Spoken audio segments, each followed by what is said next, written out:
with only the men department. So I thank the Lord, praise God, for the leadership of Pastor Bob, praise God, and the men department, praise God, Brother Juni and Brother Radmar, praise God, hallelujah. And we thank the Lord for our ministers who came from Philippines, praise God, Pastor Yukong, the one who play our keyboard, praise God, and Pastor Prado, our district secretary in SLD, is that correct? NWLD. Praise God. He comes together with Brother O'Donnell before, but that was, I think, 4 or 5 years ago. Hallelujah. So, Pastor Joel Lupango is also with us. Praise God. He will get a wedding ceremony this coming tomorrow. Praise God. Tomorrow. 3 o'clock in the afternoon. Hallelujah. Thank God for that. And also together with Brother Danilo from Sagay Church, the best man tomorrow in the wedding ceremony. Praise the Lord. And unfortunately, there are some men who were not able to come. Brother Joel Buhay is not here also, praise God, because of some health problems. And we thank the Lord for the opportunity also to have our Assistant Superintendent of Visayas Region, Pastor Mandy Perez, is with us. Praise God, because he will be the one to officiate, praise God, the wedding ceremony tomorrow. And the LA department grabbed the opportunity also to invite Ma'am Tina to teach, praise God, our women at the church. Amen. So at this time, I will give this microphone to our praise God, Assistant Superintendent of the Philippines, Pastor Mandy Perez.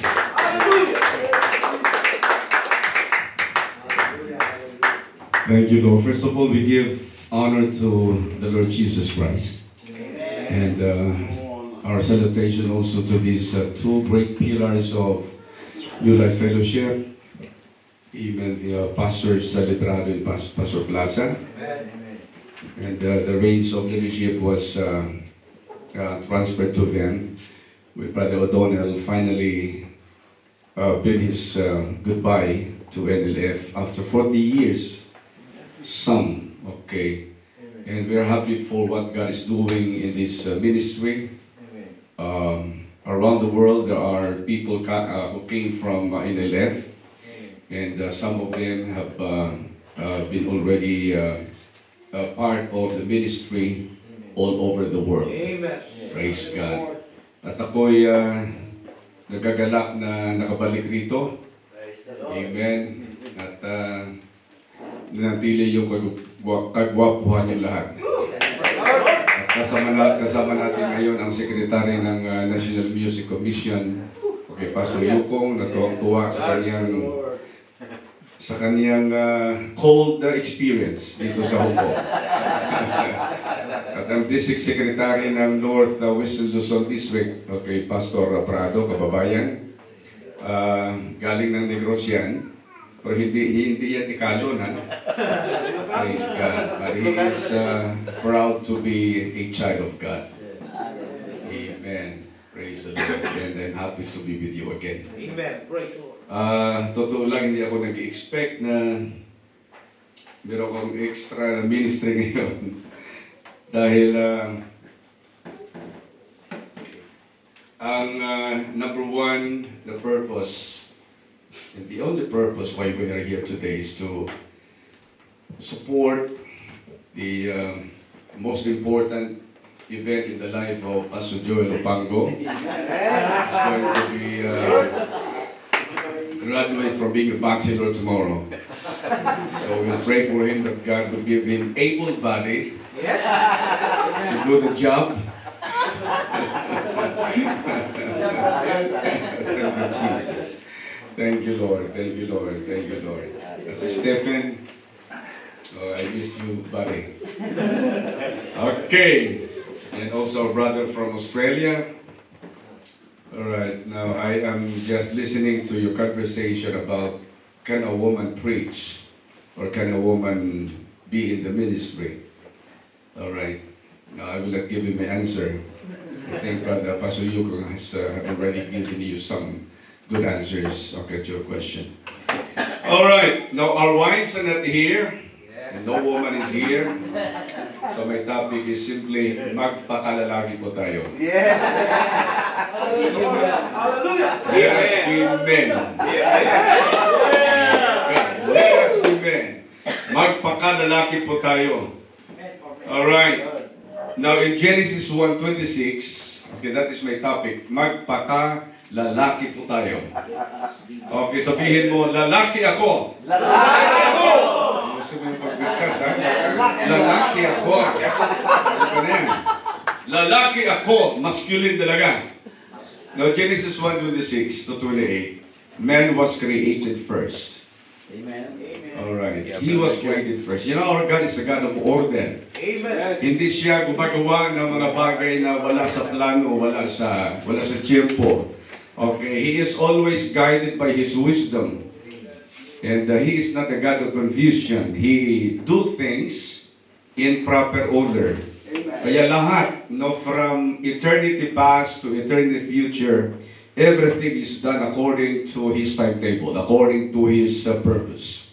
So ginawa una ng Panginoon ang tao. Okay, He created man first and was given dominion or authority over God's creation.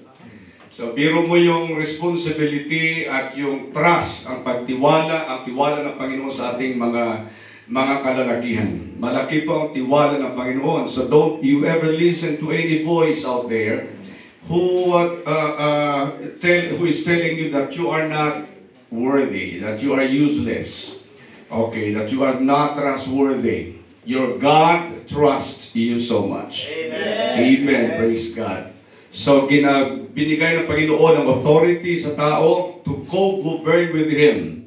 Amen. Upang siya ay mamahala sa lahat ng mga ginawa ng ating Panginoon. And obviously, man was given the task to lead. But God saw that it was not good for a man to be alone. That's right. Amen. Ang authority that is synonymous to leading. Hindi ka pwede magkaroon ng authority kung wala kayong nililid. Walang sumusunod sa inyo. Okay, so hindi aksidente na nagkaroon ng Eva, nagkaroon ng babae, nagkaroon ng maraming tao.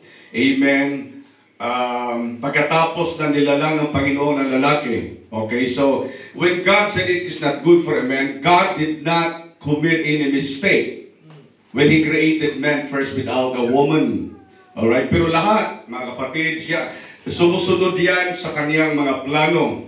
Alright, so binigyan ng Panginoon ang tao ng authority to lead, power to lead. Praise God. Ngunit, kailangan din niya yung kasama. So, nag-post ako sa Facebook, and this is what I have posted. Even the best of generals could not win his battles alone. Kahit pinakamagaling na general pa yan, kahit si MacArthur. I think MacArthur is a 5-star general. The only 5-star general in the US Army. Wala nang iba. At siya naging hero sa marami. At bukang bibig natin palagi si MacArthur when it comes to the liberation of the Philippines from the tyranny, amen, under the Japanese rule. Alright? Ngunit kahit si MacArthur ay magaling na general, hindi niya naangkin ang tagumpay sa kaniyang mga battles na mag-isa. Meron siyang kasama palagi. So wag nating i-assume, mga kapatid, na tayo ay kompleto na at kaya natin ang lahat. Ang Panginoon mismo nakakita at nakakaalam, it is not good for a man to be alone. Now, ito ay hindi lang, mga kapatid, sa marriage or relationship between a man and a woman, but this speaks of relationship and teamwork. Amen. Teamwork. Amen. Bawat leader ay nangangailangan tayo ng ating mga adjutants, lieutenants, and deputies, praise God, to help us carry on the job. So we must always remember it. Whatever leadership capacity we are in, we always need someone. Amen. Praise God. And we should work as a team. amen, to get things done. Alright, Ecclesiastes 4:19, two are better than one. How much more 3 and 4 and 5 and 6 and 7 and so on. Praise God and so forth. We need people to surround us. Good people with the same mindset. Praise God. With the same goal, with the same vision, upang mabilis, mga kapatid, ang achievement na ating gustong marating.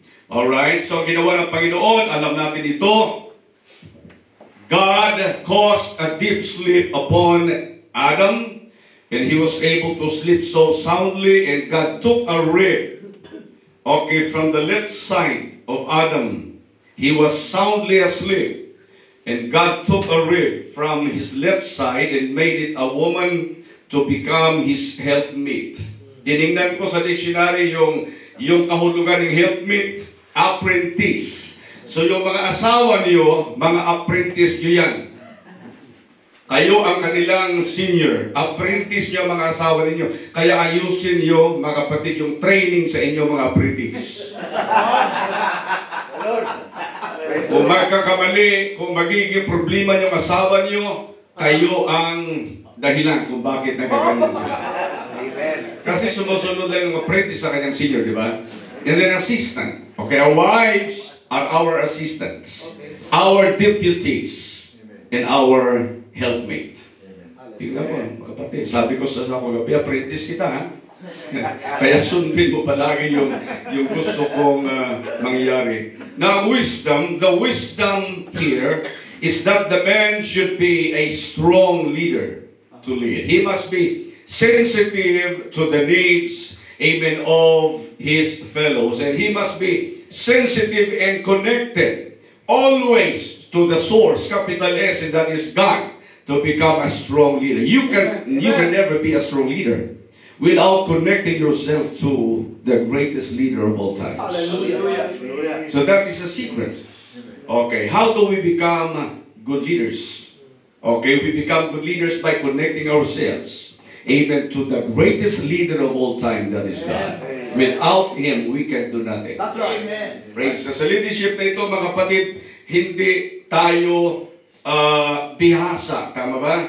Hindi natin alam, mga kapatid, ang lahat dito. Bago lang tayo dito. Bagong sangka lang tayo dito. Ngunit ang Panginoon, mga kapatid, bago ang lahat, nandiyan na siya. So, alam na alam ng Panginoon. So, by connecting ourselves to Him, we can also do things properly. Amen. Because He is guiding us. Alright? So that is the wisdom in this verse. So it takes a strong leader to change the landscape of morality. Like in America. We were in America for a number of times.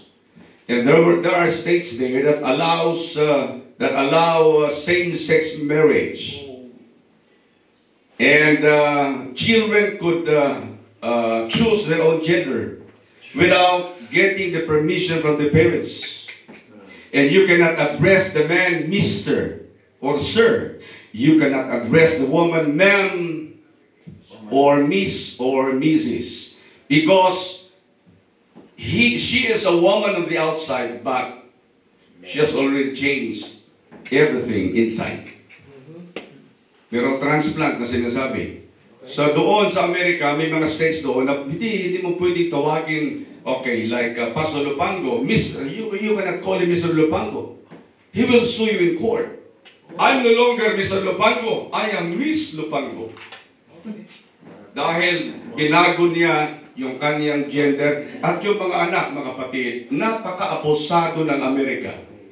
Kaya yung nangyari na wildfire sa aking kunting estimation, mga kapatid, analysis, pinahintulutan ng Panginoon na magkaroon ng biro mo, billions and billions of dollars ay nasayang nung nasunog yung mga bahay ng mga celebrities, na mga sikat na mga tao doon sa California. Bakit pinahintulutan ng Panginoon? California is one of the worst states in America. Worst states. Okay? At salamat na lang, nagkaroon ng Trump. I like Trump because he's a great leader.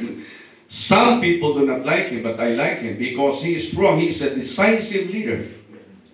At nung siya ay naupo, sabi niya, dalawa lang ang gender ng tao sa Amerika, male and female. Yes, amen. There's no third sex.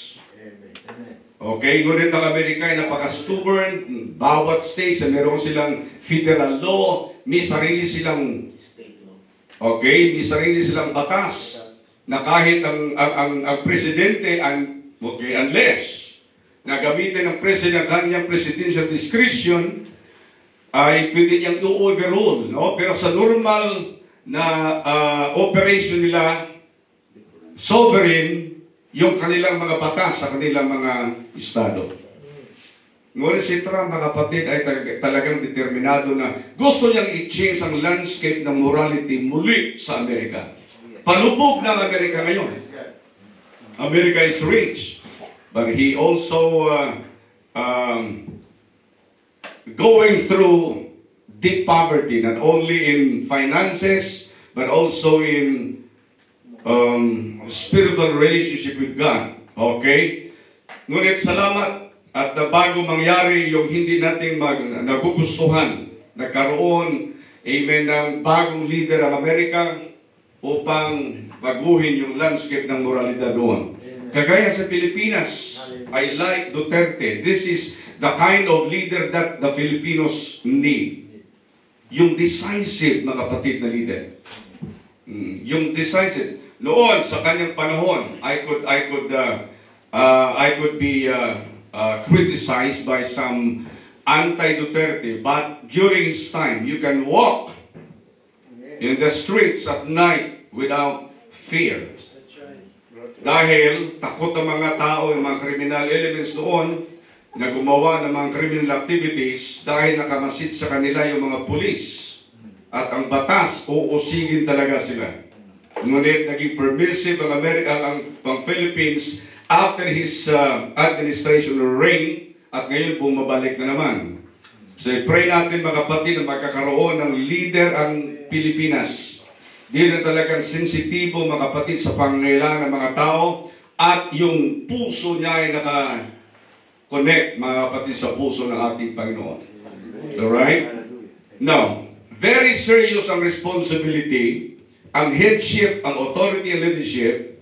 Okay, this is a serious responsibility. To have a position is not a walk in the park. You are having a serious responsibility. Being a leader, if you are appointed in your church to become a ministry head in such and such ministries, on your shoulder is a great responsibility. And I could say, add to that, it is a serious responsibility that you don't have to play around. Alright? Napakaseryoso yan. And Jesus Christ Himself said that a blind who follows another blind, both will fall into the ditch. Yung bulag na sumusunod sa pareho niyang kapwa niyang bulag, pareho silang dalawa mahuhulog doon sa kanal. Alright? So napakaseryoso yung leadership. Yes. Kaya sabi ng Apostle Paul, follow me as I follow Christ. Amen. So what he is actually saying, he is saying, don't follow me if I do not follow Christ. Amen. Kaya bago tayo mag-demand, mga kapatid, ng following, siguraduhin mo sino yung sinusunod mo. Hallelujah! Only God doesn't need someone to follow. Yes. He is absolute. He is the standard. Ngunit lahat tayo mga leaders, mga kapatid, we are not absolute. Praise God. Okay? Meron tayong sinusundan. It could be the devil or it could be God. Amen. Alright? So sabi ng Apostle Paul, he is front. He is very clear in his word when he said, follow me as, that is conditional. If I do not follow the Lord, do not follow me. Itong microphone, ito minsan ito ay nagiging instrumento upang ating i-deceive yung mga tao dahil sa marunong at magaling kang mananalita. You are a good speaker, eloquent speaker. Okay, you could sway the emotions of people when they listen to you, like Hitler. Hitler is a good speaker. He could sway people's emotions. He could make them cry. And just a snap of a finger, he could make them jump and laugh. Okay. he is a good speaker. At minsan mga kapatid, yan ang nangyayari kahit in the United Pentecostal Church. Pinipili natin yung mga magaganda, mga kapatid ng mga speaker, magagaling ng mga speaker. But what about their lives? What about their lives? Thank you, Jesus. Buhay, mga kapatid, ang karakter ang importante po sa lahat. It is not your talent or gift, but it is your character that is best needed in the ministry of the kingdom. Masunurin ka ba? Faithful ka ba? Mapagkumbaba ka ba? Yan ang karakter, mga kapatid. Magaling ka nga na speaker, ngunit hambugiro ka na naman. Hambugiro ka na, ka rin. Okay? Hindi ka masunurin, maganda ka manalita. Okay, dito ka sa pulpit, sinasabi mo, kapatid, okay, kailangan magkakaisa tayo. At sila'y nakikinig sa inyo dahil magaling ka manalita. You can convince some, but those who are wise and sensitive will not listen to you. Because down there, you do not practice what you preach. Pero sa pastor, mga kapatid, na late, sabi ng MC pastor, why did you come late? What made you so late? He said, I am practicing what I'm going to preach. Ibig sabihin, nire-rehearse niya yung kanyang preaching bago siya, mga kapatid, tumayo dito sa likod ng podium nito. The moral of that story is this: we should practice what we preach. O tayo mag-preach ng faithfulness, ipakita mo, kayo yung leader kayo. And the best leadership is leadership by example. If you teach about prayer, you should be a prayerful person. If you teach about obedience, you must be a man of obedience. Amen. If you teach about the humbleness and submission, you must be a man of submission. Everybody like this microphone. All right. But I like David, the way he lived his life. He was alone in the desert, in the mountainside. He was alone, but God found him faithful. And promotion does not come from the east or from the west.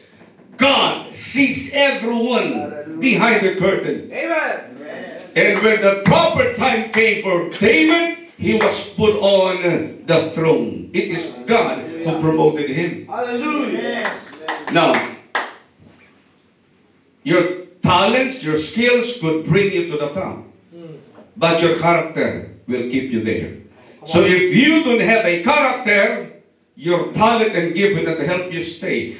It is not your maintenance. Your skill and talent is not your maintenance up there. It is your submission, your godly character that will keep you where God put you in. Ito maraming gusto nito eh. Gusto umawak na microphone, gusto tumayo dito sa likod ng podium na ito, mga kapatid, ngunit walang gustong maglinis ng kubeta. Walang gusto maglinis, mga kapatid, ng sanctuary. Walang gusto magluto, walang gusto gawa ng mga million, ng mga minute na mga bagay. Diyan si David nagsimula, mga kapatid. Yung mga great leaders of Old Testament, nagsimula sila sa mga lugar na walang taong nakamasid sa kanila. So ang faithfulness it is doing things even when nobody is watching you. Praise God. Dahil sa ministry ng kingdom, mga kapatid, we are not to be men pleasers, but we have to be pleasers of God. At ang Diyos, mga kapatid, ay kahit saan nandiyan siya. Hallelujah. So, yung ating mga ginagawa, mga kapatid, sa tao wala, dapat maintain natin, even yan ang mga bagay na yan, dahil mga kapatid, ang Panginoon, ang siya po ang nagpro-promote sa atin. At ang promotion, mga kapatid, ay may corresponding responsibility yan. Hindi yan ganyan, mga kapatid, kasarap ang promotion.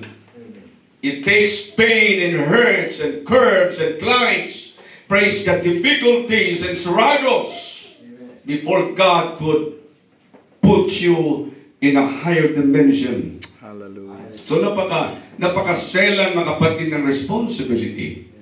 At bawat bagay na ibigay, ipagkatiwala sa atin, mga kapatid, we always need to understand, amen, that we are doing this for the glory of God. Amen. Kung ipagkatiwala sa iyong kusina, ipagkatiwala sa iyong pulpito, ipagkatiwala sa iyong instruments, amen, this should be your mindset. Lord, I need you in this ministry. Amen.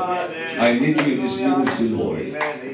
Because I'm not going to entertain people, I'm going to serve them. That's You're going right. to serve them. You're going to impact the lives of people that are looking, that are watching you as you do your job in the Hallelujah. kingdom ministry. Thank you, Lord. Abraham earned the reputation as a father of many nations.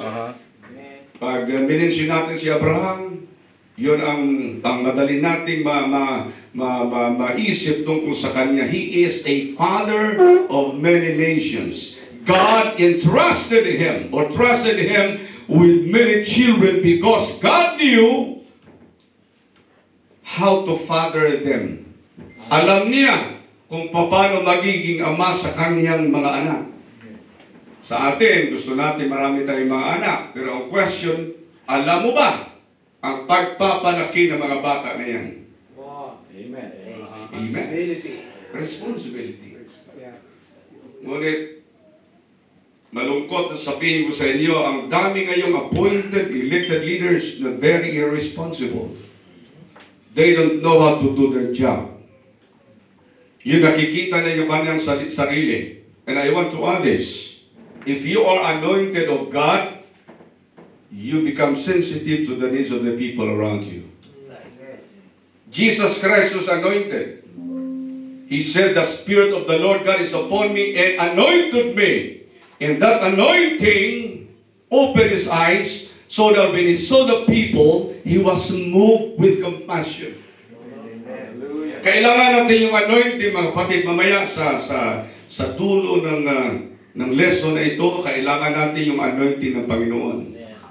Because it is God's anointing that will move you, praise God, to become compassionate, to become considerate, to become merciful, to become helpful, and even to sacrifice your own ideals and dreams, amen, for the sake of others.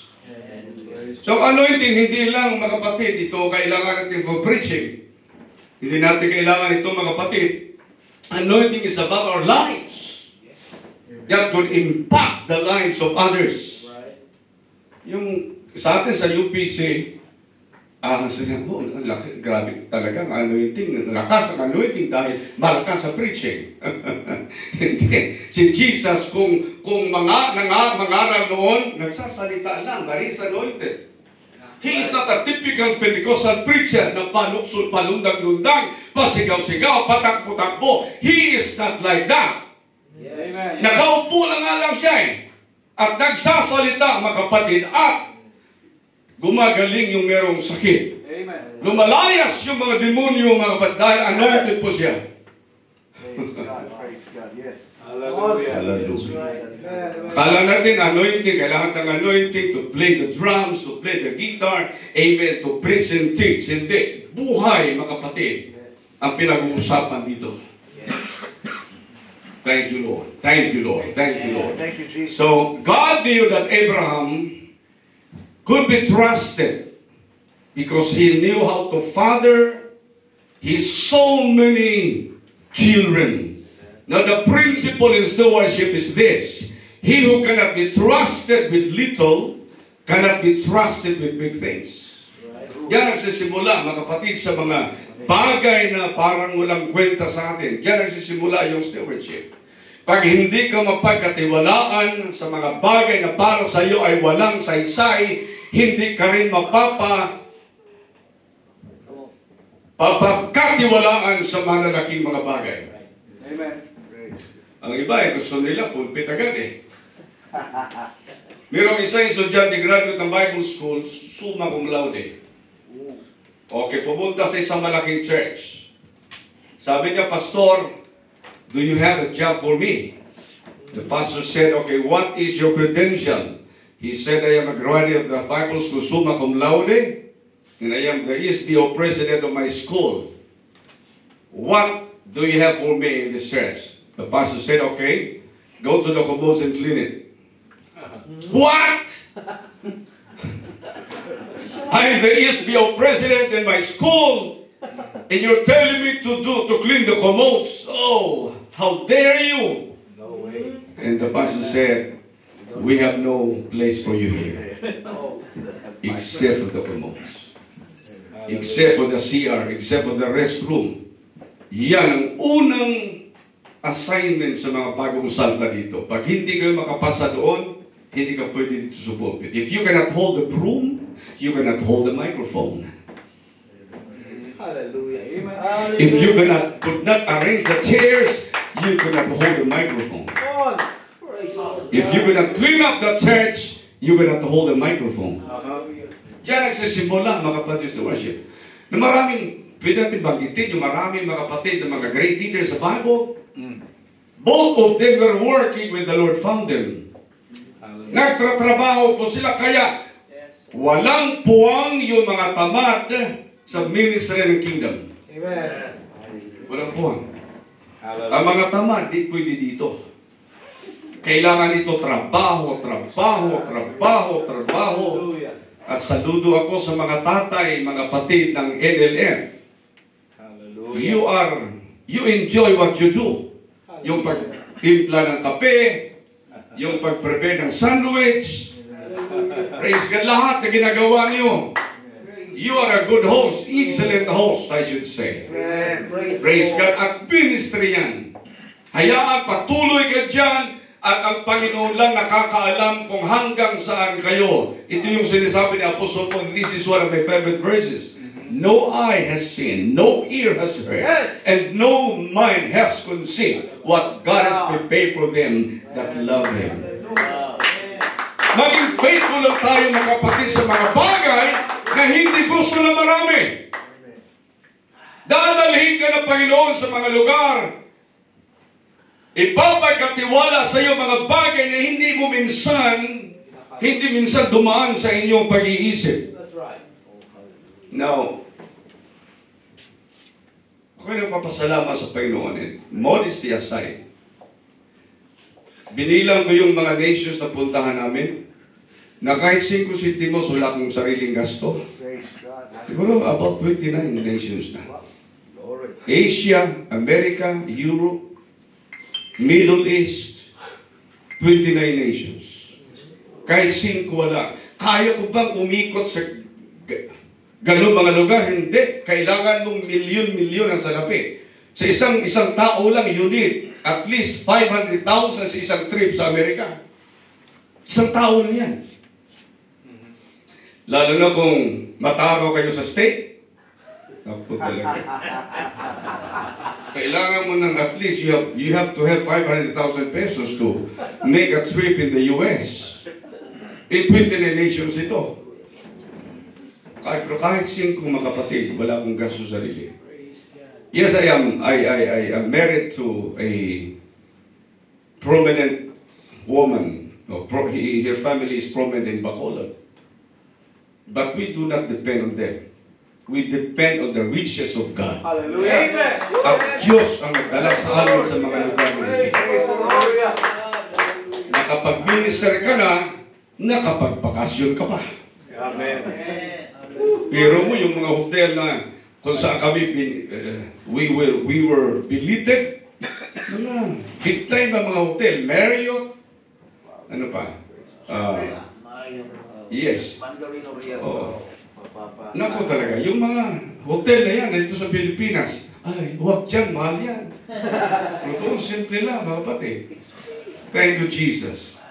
So, gawin mo lang yung mga dapat mong gawin. Kahit yung mga bagay na hindi nagugustuhan ng iba. Diyan magsisimula ang tunay na stewardship. Pag hindi kayo mapagkatiwalaan diyan, hindi ka rin mapagkatiwalaan sa malalaki mga bagay. Amen. Minsan pag nakatayo ko sa harap ng mga tao, sabi ko, why am I here? I should not be here, Lord. Praise God. Kaya hindi man lang dumaan sa ating isipan na magkakaginito tayo. Ngunit Panginoon po ang gumawa nitong lahat. Just be faithful in little, and you will be trusted with much. Thank you, Jesus. Thank you, Jesus. So that is the principle. He who cannot be trusted with little cannot be trusted with big things. And leaders, I'm talking to leaders. Nagsasalita ako sa mga lalaki. Ang mga lalaki, tunay na lalaki, ganito, mayroong prinsipyo. Ang tunay na mga lalaki ay mga lalaki, mga tao na mayroong prinsipyo. Principles is the belief system that dictates our action and decision. That's right. Your belief system. It is the root system that supports the tree. It is not the trunk or the leaves that supports the tree. It is the root system. Mahalaga yung ugat. Mahalaga yung ugat. Ito yung nagsusupport, mga kapatid, ng buong punong kahoy.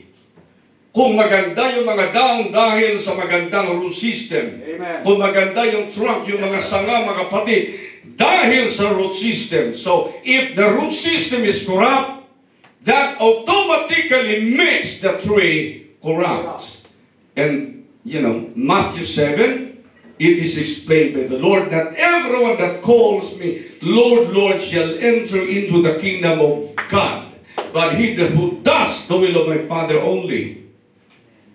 Thank you, Lord.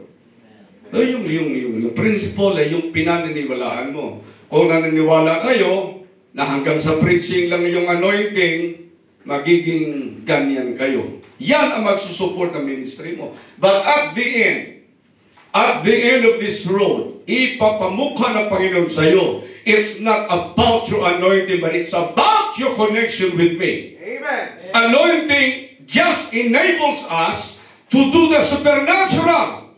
But anointing should not be equated with salvation. Anointed ka nga, ngunit pwede kang mawala, mga kapatid, sa landas ng Panginoon. Anointed to cast out demons, anointed to perform miracles, anointed to do great things. But if you cannot maintain your connection in character, praise God, godly character, you will lose your soul. And the Lord said, depart from me, you workers of iniquity. What is bad with casting demons? What is bad with performing miracles? There's no bad in them. Amen. But Jesus wanted us to understand, it's not about anointing. It's about character. It's about relationship. So habang tayo ginagamit ang Panginoon, mas mahalaga, mga kapatid, yung ating character, yung ating relasyon sa Panginoon. Mas mahalaga yun. It is the real fuel that fuels us, that gives us power even to do the kingdom work. Not our anointing. It is our connection with God. Amen. If you are connected to the source, you can do anything. Praise the Lord. Hallelujah. Ito lahat, nakakonek ito sa source. Nakakonek sa source. Nakakonek sa source. Itong lights nakakonek sa source. Amen. So itong lahat na to, pag hindi connected sa source, walang sign sa lahat na ito. Kaya kahit ano ang position mo, ano yung gifting, ano yung talent mo, ano yung designation mo, they are all nothing if you're not connected to the source. Hey, magpakalalagi po tayo. We must be men of understanding. We must be men of principles. Thank you, Jesus. It is the root system that supports the tree.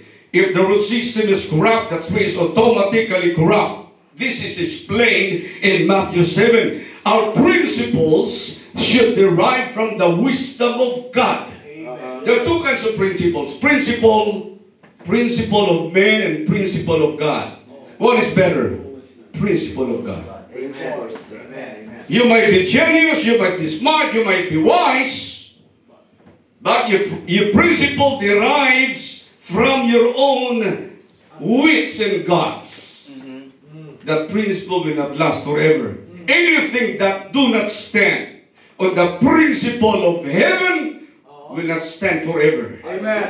Matthew 7, dalawang uri ng bahay, itinayo sa dalawang uri ng pundasyon, buhangin at bato.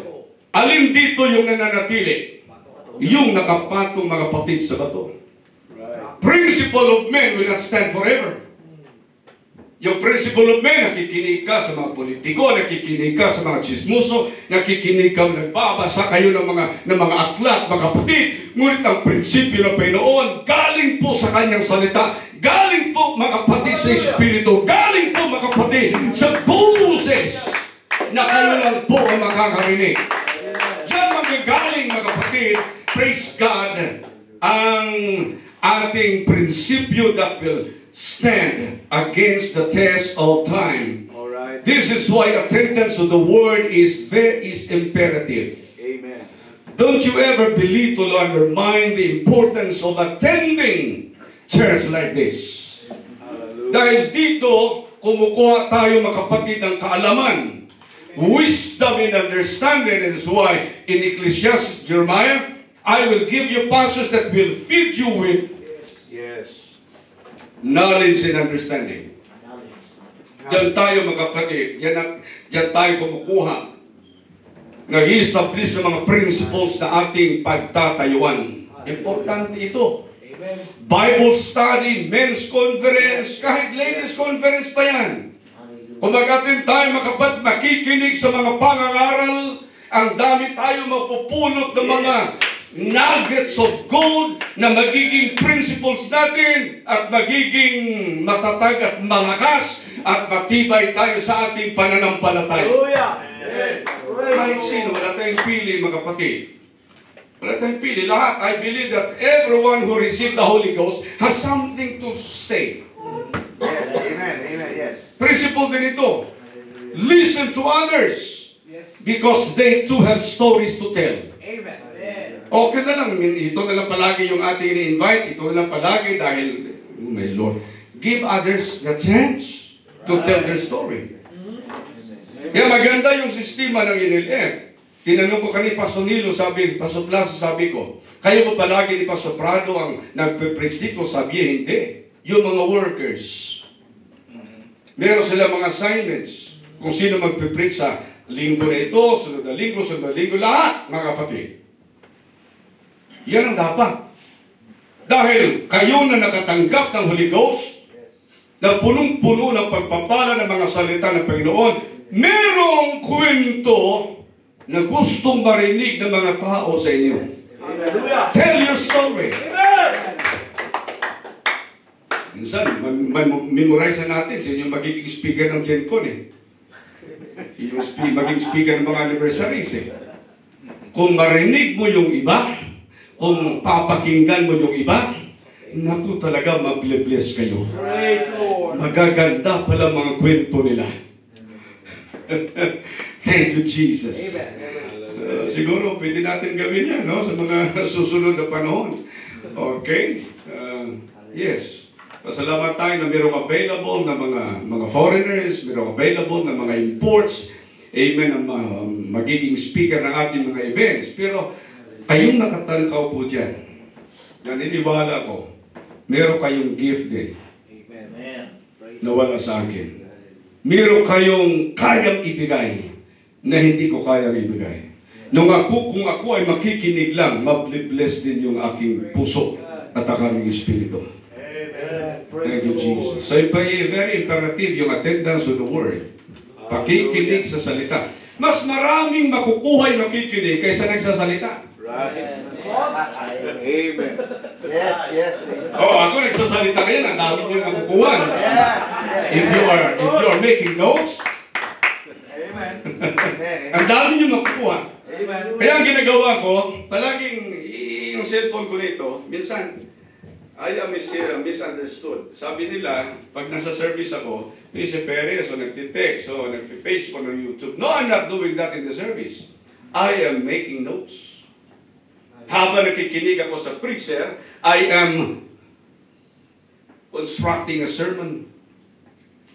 Kahit nasa sasakyan, kahit nasaan, mga kapatid, bigla ang Panginoon ay magsasalita. Hallelujah. Hallelujah. It's not always audible, but it is an impression. God sometimes impresses, amen, to write this.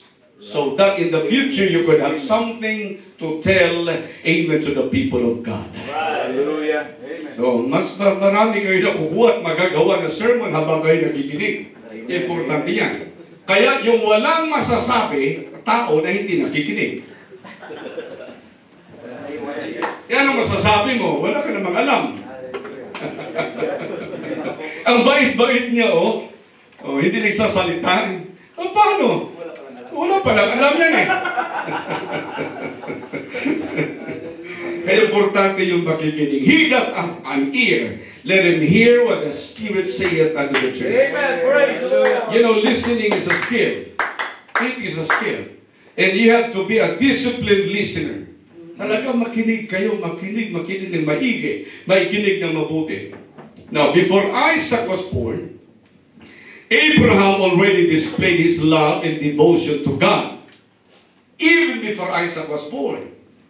So, ang leadership ni Abraham nagsimula kahit wala pa si Isaac. Nung sinabi ng Panginoon, get out of the land of Ur, he already had established his family there. He had a wife, Sarah, and he had a nephew named Lot. He was already established in the land of Ur. But when the Lord told him, commanded him, that was not an option. God was not giving him a choice. But he was commanded, get out of the land of Ur. Leave everything that you have established and that you have acquired for yourself. Get out of the land of Ur and go to the city that I have prepared for you. He had no GPS. He had no map.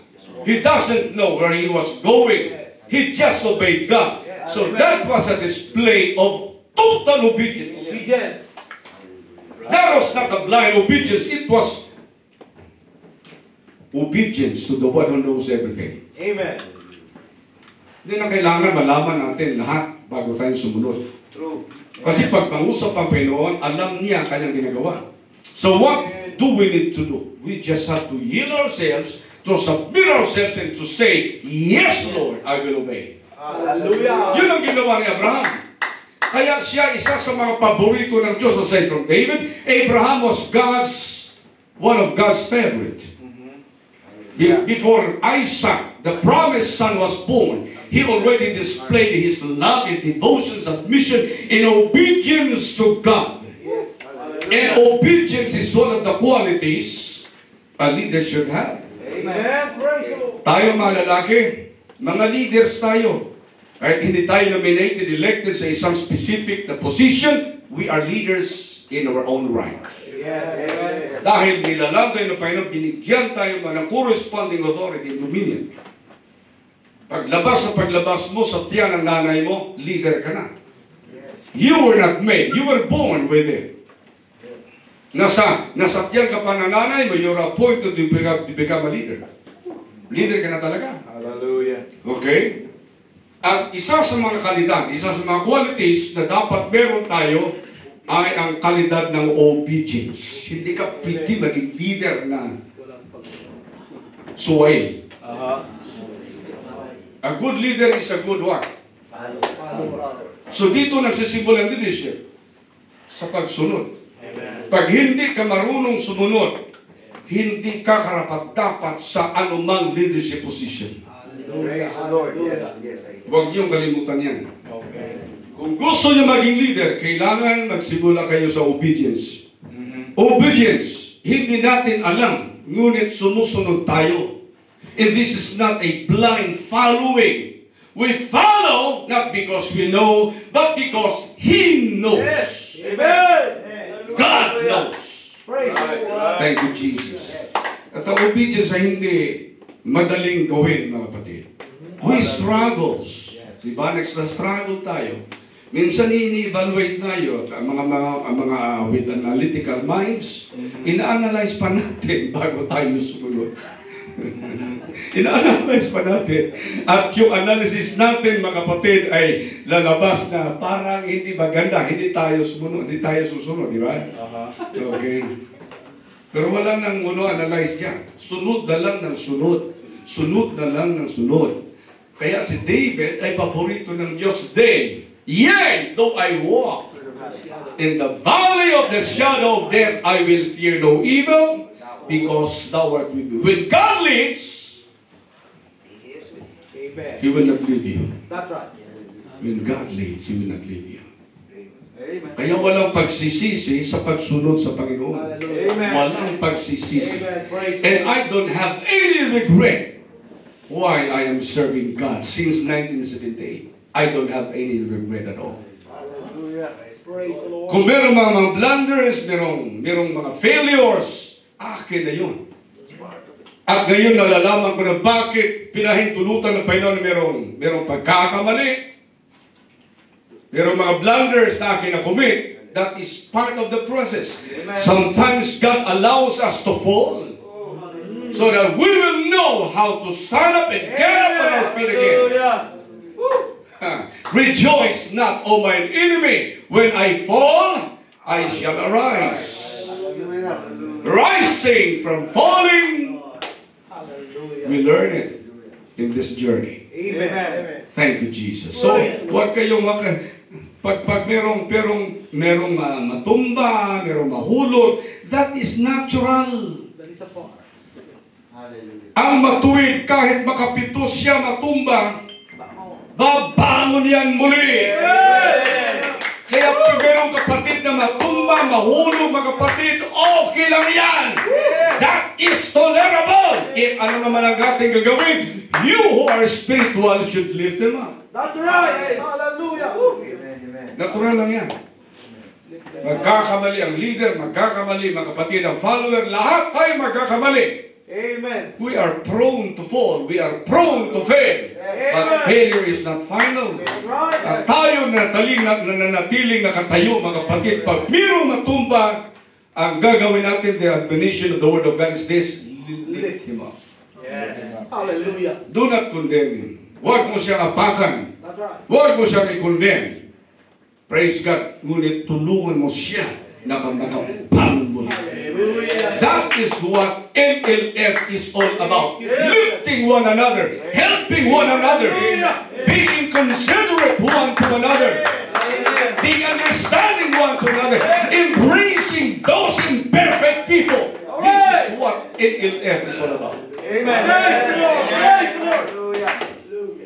Yan sa aming dialects, ito sinasabi ko, buang ng tao mo backslide. Kung ang church ay nagpro-provide mga kapatid ng lahat ng kanyang emotional needs. What are our emotional needs? We need to be accepted. We need to be loved. We need to be shown mercy. We need to be understood. These are emotional needs. At kung ang lahat na ito provide ng church, buang ang tao backslide pa. Kaya sa makakita, saan ko makakahanap nito? Doon sa labas? Yes, that's right. Papatayin nila kayo doon. Hallelujah. Walang awa. Yes. Dito merong awa, merong pagmamahal. Yes. Binihisan ka dito. Pumasok ka mga kapatid na ragged at marumi at nangangamoy. Dito mga kapatid, bibihisan ka. Praise God. At pag lumabas sa pintuan na yan, bagong-bago ka na. If any man be in Christ, he is a new creature. Hallelujah. All things. Hey, backslide. Backslide ka pa ba? Ng lahat ng pangangailangan dito na. Wala kang kain. Dito pagpasok mo, may kape. May sandwich. Wala kang sapatos. Ang daming sapatos dito. Wala kang damit. Maraming may damit dito. Lumabas kayo na walang-wala. Paglabas niyo dyan, mga kapatid, you become somebody. If in and be God, hallelujah. Pag ito yung ating practice at yung kultura natin, mga local churches, buang na ang backslide. Amen. Thank you, Jesus. Hallelujah. Woo! A short-lived stint in leadership position sometimes could be blamed to an attitude of disobedience. Short-lived. Now you see me, now you don't. Yan ang short-lived. Hallelujah. Naihalal ka nga. Ngunit, sandali ka lang dyan dahil sa attitude mo. Praise God. You're rough, you're bossy, you seem like a dictator. Oh, yeah. You seem like you know everything without minding the talents of others. You're just a lone ranger. Madali ka lang yan. Hindi ka magtatagal dyan. Dahil nakamasid yung mga tao, namamatsyag yung mga tao sa inyo. Kaya pag-ingatan mo kung anumang ministry na mayroon kayo. Amen. Kung gusto mong tumagal dyan hanggang sa pagbabalik ng Panginoon, ayusin mo yung ugali mo, ayusin mo yung karakter. Hallelujah. Only a Christ-like character could last and withstand the test Amen. of time. So yung mga madali lang sa pwesto mga kapatid, kita niyo yung yung mga presidente, yung president ng South Korea. Oh, nag-demonstrate yung mga tao, gusto siyang i-impeach. Dali lang, no? Dali lang, ang daming mga leaders mga kapatid. Dahil sa kanilang attitude, yung mga tao ngayon, sawang-sawa na sa dictatorial mga kapatid na sistema ng leadership. Sawang-sawa na. Sawang-sawa na tayo. Sawang-sawa na tayo mga kapatid sa mga leader na talaga yung kanilang salita ay parang batas. Sawang-sawa na tayo dyan, Pastor Yuko. There's no difference between us. Leadership and membership, there's no difference between us. Okay. Amen. It is not the title that becomes our what? Gap. Pare-pareho lang tayo dito. Ako gusto, kailangan kong maligtas. Kayo rin gusto maligtas. Amen. Hallelujah. At maliligtas yung masunurin. Kailangan maging masunurin ako sa dito. Maligtas yung mga faithful. Kailangan maging faithful din ako. Kahit ako leader, mga kapatid, wala sa akin ganyang mga qualities. Nako. Kaya sabi ng Apostle Paul, I don't want to punch in the air. I don't want to be a castaway. Pagkatapos ng aking pangangaral, itataboy na lang ako. Nabasa niyo sabi ng Apostle Paul? So that I bring my body into subjection, lest when I preach unto others, after I preach unto others, I myself should be a castaway. Kaya lalo tayo mag-iingat pag nasa leadership position tayo. Mag-iingat po tayo mga kapatid. This is not heaven. In fact, this would become hell. Leaders are abusive. This could be a place of torment. The leaders are abusive. Now, if we're talking about Abraham, even when his body was incapable of impregnating a woman in worst, his lady was very old. Even when he was incapable of impregnating his old lady, when God spoke and promised that he would become a father, he did not stagger, he did not totter, he did not wobble at the promise of God. Hallelujah. Hindi siya nakipagdebate. Ang sinabi, yes, Lord, I claim it. That next year about this time, I will become a father. Yan sa'yo, nagdidebate ito tayo, no? Buti na lang, mga kapatid, ubod ng pasyensya ng ating Panginoon. Si Gideon? Si Gideon ba yun humingi ng signs? Okay, kung itong fleece of wool ay basang-basa, ngunit tuyong-tuyo ang lupa, maniniwala ko, Panginoon, sa inyo. Kinabukasan, basang-basa yung fleece of wool, tuyong-tuyo ang lupa, sabi Gideon, Lord, isa pa. Tuyong-tuyo, basang-basang lupa, tuyong-tuyo ang fleece of wool. Buti na Panginoon, very understanding, no? Patient. Ako siguro kung Panginoon ay kagaya ko, huwag na Gideon.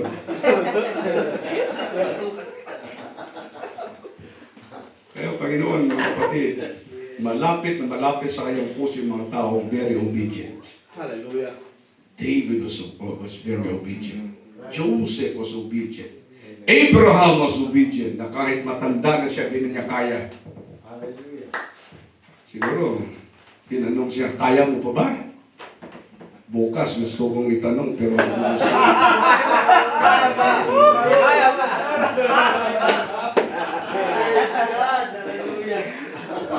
it's not about our strength, it's about His strength. In the kingdom ministry, it's not about your talent, it's about His wisdom. In the kingdom ministry, it's not about your ability, it's about His power. In the kingdom ministry, it's not about your strength, it's about His strength. Hallelujah. That's right. Praise God. Glory, glory. Kaya tayong lahat in chorus ay nagsasabi, kung wala ang Panginoon, wala tayo rito. That's right. Amen. Ayan. Praise the Lord. Thank you, Jesus. Panginoon ang dahilan kung bakit nandito pa tayong lahat. Amen. Hallelujah. Thank you, Lord. Palakpakan natin natin. Praise God. So He did not stagger the promise of God through unbelief, and it was imputed to Him as righteousness. Now, what is righteousness? For women, you don't have to wear long dress and long hair to become righteous. Men, you don't have to be decent to become righteous. You just have to be obedient and believing to become righteous. Ito dalawang uri yung righteousness, makikita at hindi makikita. Makikita ito sa labas. Pero ang Panginoon nakakakita sa loob na hindi makikita ng mata ng tao. And that is faith. Now this is another quality a leader should have. And this is called faith. Faith is seeing the invisible. Yes. Hindi pa niya nakikita sa isa. Ngunit ang kanyang pananampalataya, mga kapatid, ay nakakakita na even kay Isaac, kaya sinabi, yes, Lord, I believe it. I will become a father next year about this time. So kung makikita mo lang ang lahat ng mga ipinangako ng Panginoon, mga kapatid, kahit ano, talaga. Kaya si David na nakita niya ang Panginoon, he was not afraid of Goliath. Yes. He was never afraid of anyone and anything because David could see what the naked eye could not. Hallelujah. He saw God. Hallelujah. Kaya ito yung problema natin. Dahil hindi natin nakikita ang Diyos, nagpapanik tayo. Namurang problema tayo. Yan ang problema ni David. He counted the number of men who could draw a sword. Kaya naghalit ang Panginoon. Sinabi ng Panginoon, dahil ba alam mo na kung ilan yung pwedeng humawak ng sandata at sasabihin mo dahil marami kami, magtatagumay kami. Ito yung, this will be your greatest blunder. You cease to depend on the strength of God. Dahil lahat ng ating mga tagumpay din dahil magaling tayo. Not because we have the logistics, not because we have all the resources. Ang tagumpay sa karya ng Panginoon ay dahil kasama natin ang Panginoon. Kaya awitin ito sa Tagalog, kasama natin ang Diyos. Di ako hamba, di ako mabalisa. Kasama natin ang Diyos. Dumaan man ako sa ilog, di ako malulunod. Dumaan man ako sa apoy, di ako masusunog. Kasama natin ang Diyos. Yes! Yan ang lalaki. Yes. Walang kaba, walang takot dahil kasama natin ang ating Panginoon. If God be for us, who can be against us? Hallelujah. Glory to God. Walang takot, no fear. Pag nakikita mo ang Panginoon, mga kapatid, yan ang problema ng alipin ni Jehoshaphat. Lumabas siya sa tuldak at nung bumalik, sinabi niya, mahal na hari, ang dami ng mga kaaway natin. Malilipol na tayo na ating mga kaaway. Lumabas si Jehoshaphat at inilagay Jehoshaphat yung kanyang kamay sa mga mata ng alipin. Sinabi, Panginoon, buksan mo mga mata niya. Nung binuksan ng Panginoon mata ng alipin, ang dami! Mga anghel na nakaputi, mas marami kaysa mga anghel na nakaitim. Amen. Thank you, Lord. Our God is greater than any army. Hallelujah. Praise God.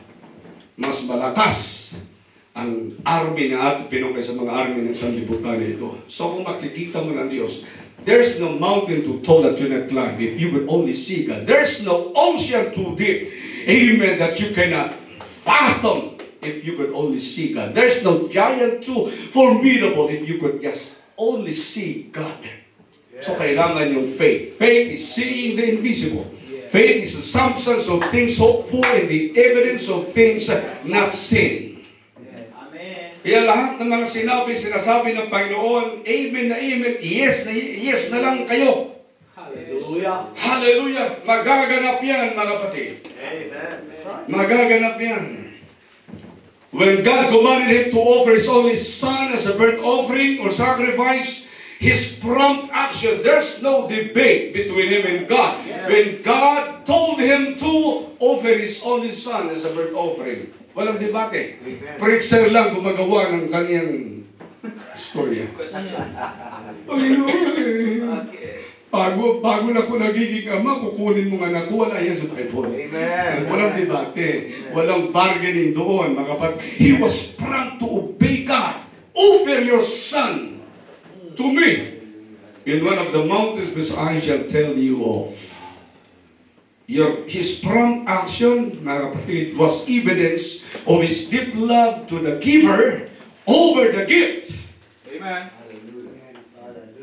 Now, he showed us that we should not love the things of God more than him.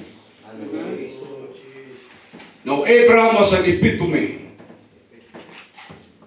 of a man who loves God more than the things of God. Yes. Amen. Kasi kung ang pag-ibig mo, pagmamahal mo sa mga bagay na ibinigay ng Panginoon sa iyo, ay mas higit pa sa ating Panginoon. Oh my God. Hindi tayo mga lalaki nun. We cease to be men if we will love the gifts more than the giver. Hallelujah. Kaya yung topic ko, magpakalalaki po tayo. Yes. Ano yung po na lalaki? Ang iniibig ay ang Panginoon lang. Yes. I enjoy the gifts and blessings of God, but I do not love this more than my God who gave these things to me. Yan ang tunay na lalaki. Amen.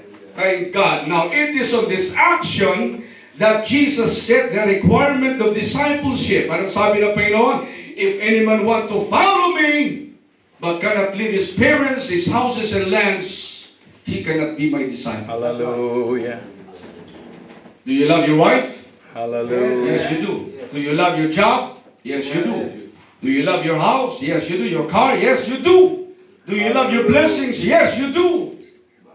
What if God tonight will say, leave all these things and follow me? Yeah. Will you follow Him? Amen. Amen lang kayo dyan. Hanggang ngayon, nandito pa kayo sa Hong Kong. Hindi pa kayo muuwi ng Pilipinas. Kasi, kapatanggap na kayo magagandang sweldo.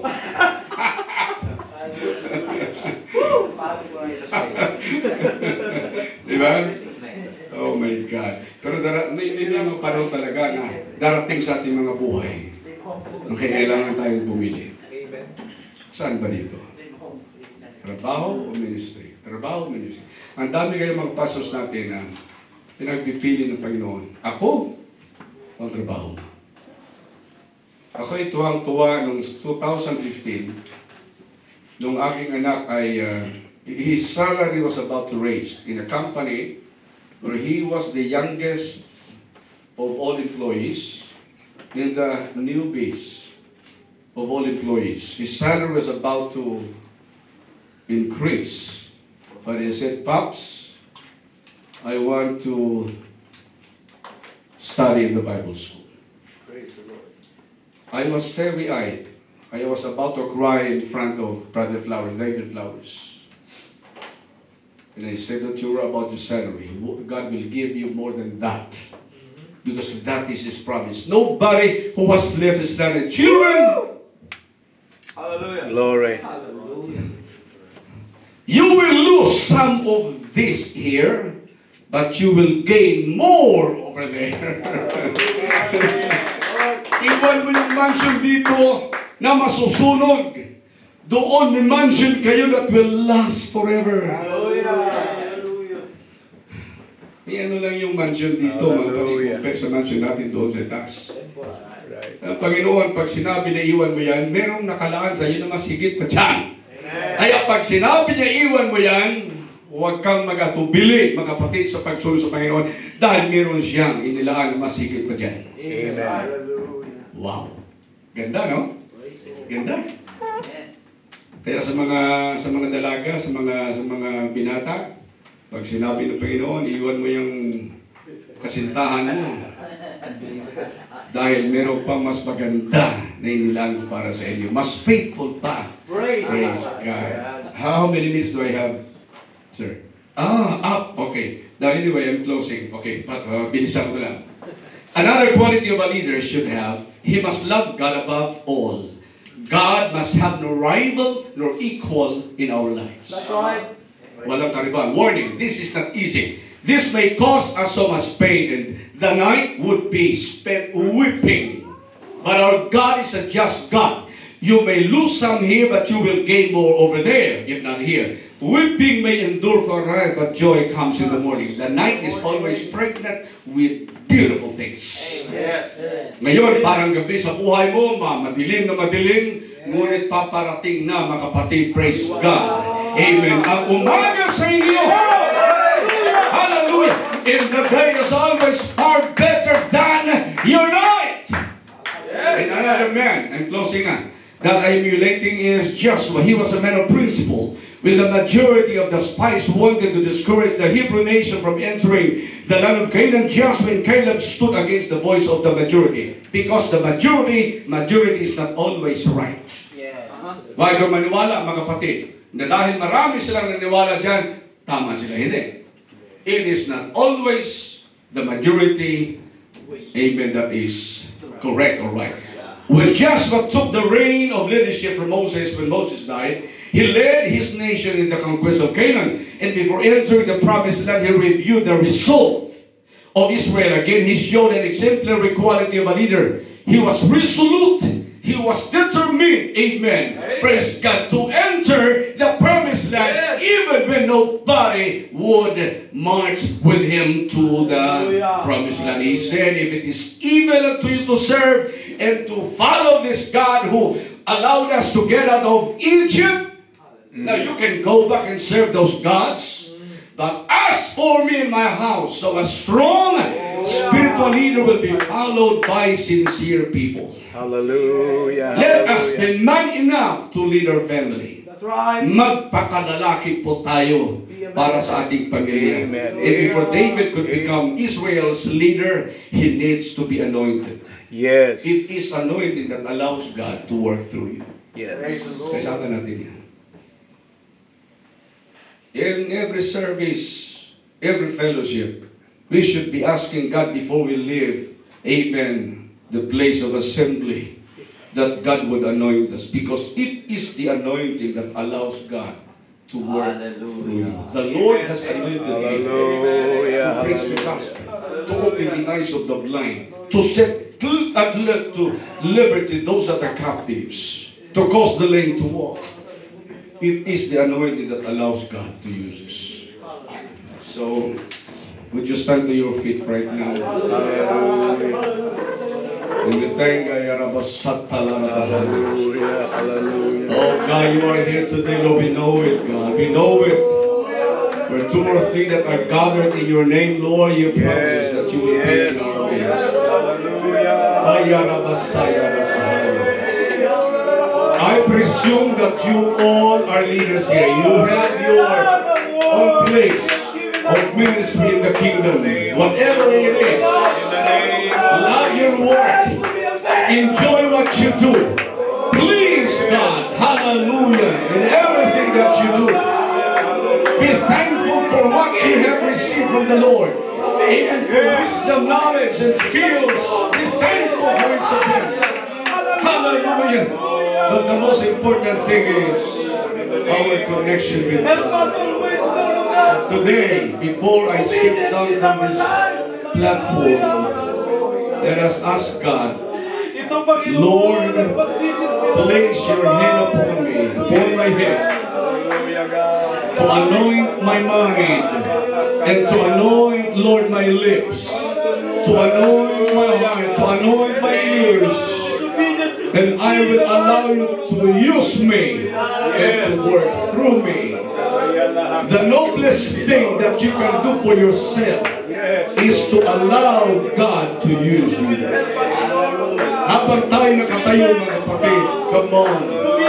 Let us make use of this time to ask God, Lord, hallelujah, I am giving myself to you, Lord God. Ibinibigay ko po ang aking sarili sa inyo, Ama.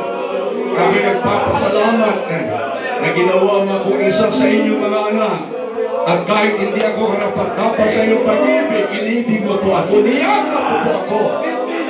At binigyan ng pagkakataon sa ipagsilbihan. Hindi ako karapat-dapat naman. Pero sa oras na ito, I am giving my life to you. There are yet many works to be done. And if you can use it, not bother anything. Lord, use me. Use me. Use me. Come on, lay your hands upon your head. And let God anoint you with His power. Let God anoint you with His love. In the name of Jesus.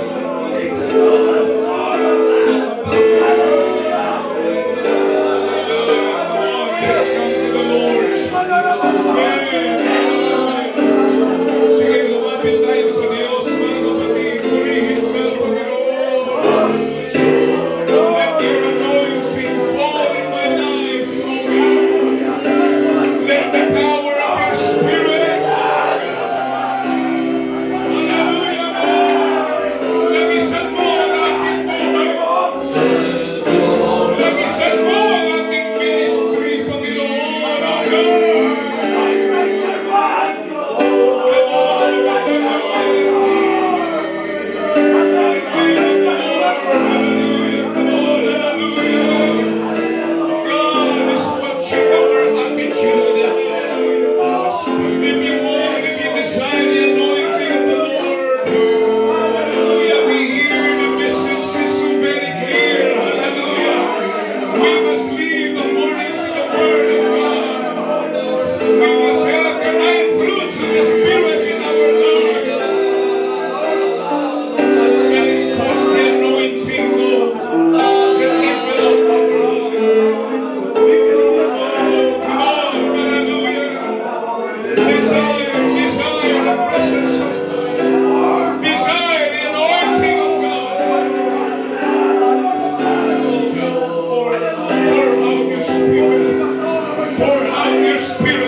In the name of Jesus, oh Lord.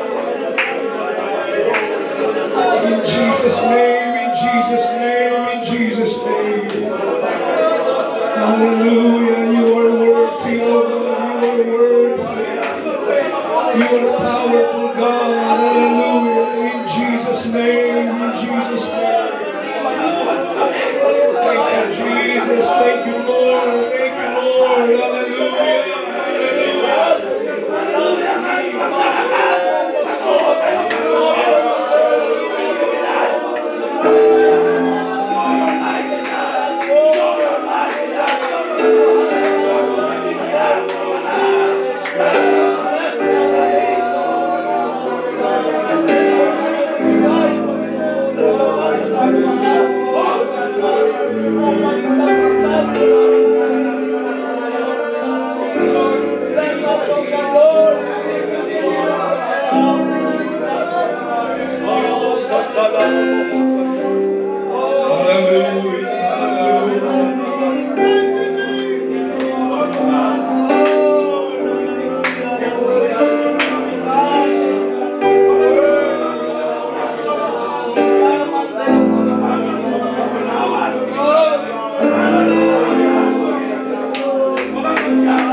Thank you, Jesus.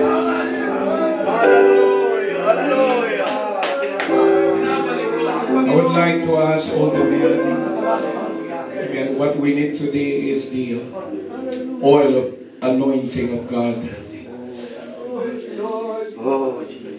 The oil has no power, but because we invoke the name of Jesus Christ, does the oil become powerful. Praise God. What we need, the anointing. The oil that in the hands of our assistant superintendent, yan po ay pinagpastingan po ng 30 days ng ating mga prayer warrior.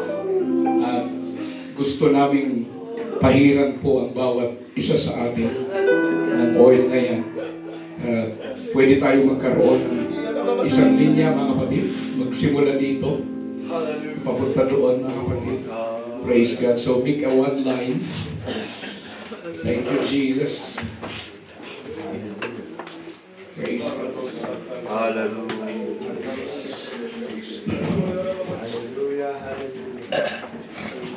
It was shown by the Lord Jesus Christ Himself, although He was God, robed in flesh. But He showed us the proper way to do our ministry. He did not start His earthly ministry without getting that anointing from His Father. The oil is just symbolism. This is just a symbol. But real anointing doesn't come from the oil. It comes from God Himself.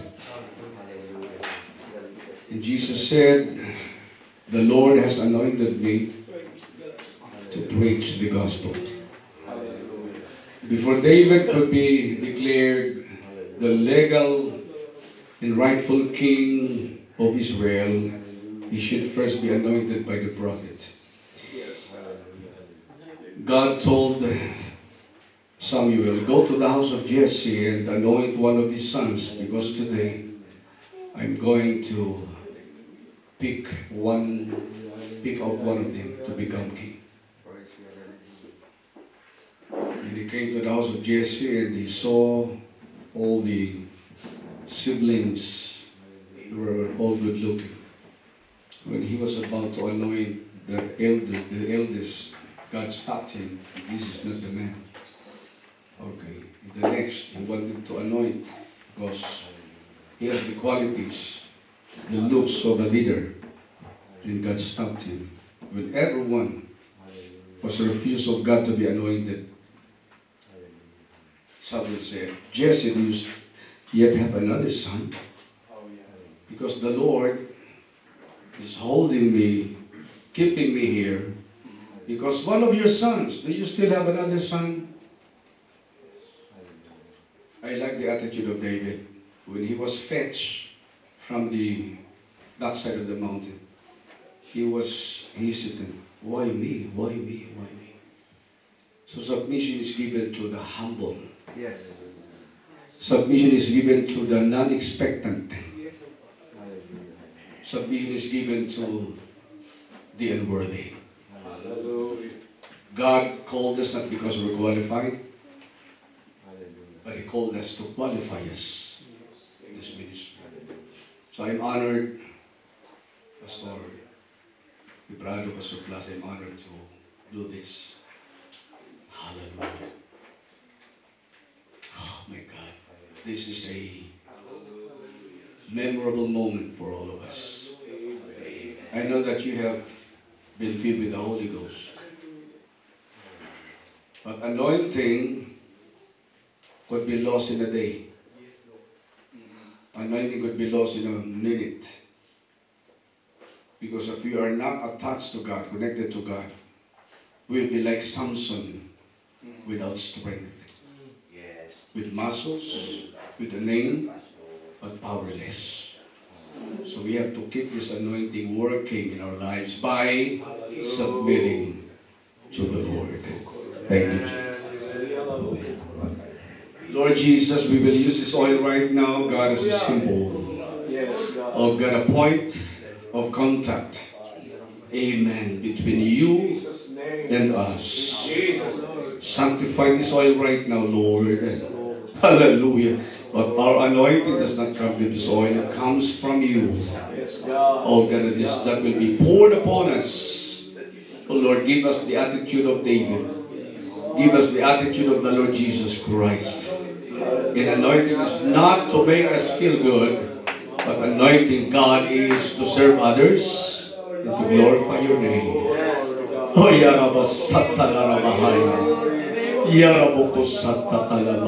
the name of Jesus. Hallelujah. Hallelujah. In the name of the Lord. In the name of the Lord. Thank you, Jesus. Thank you, Jesus. Thank you, Lord. Amen. Hallelujah, God. Oh, we can come. Hallelujah. Hallelujah. Oh, thank you, Jesus. Lord. Hallelujah. Glory. Hallelujah.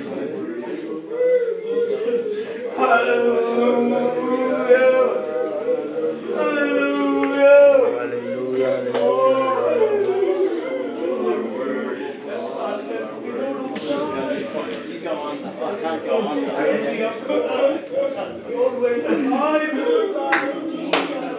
Hallelujah.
You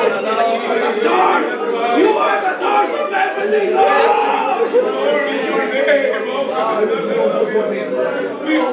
Hallelujah.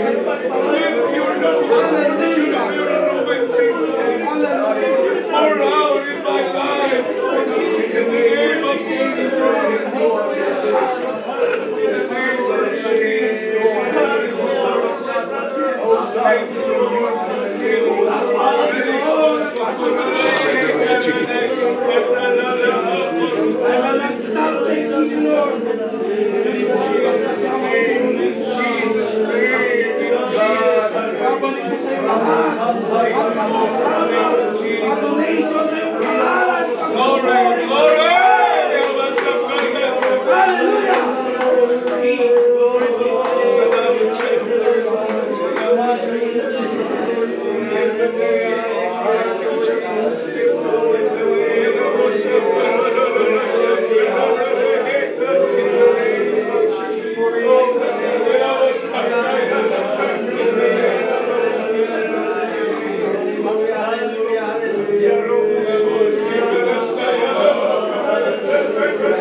Salamat!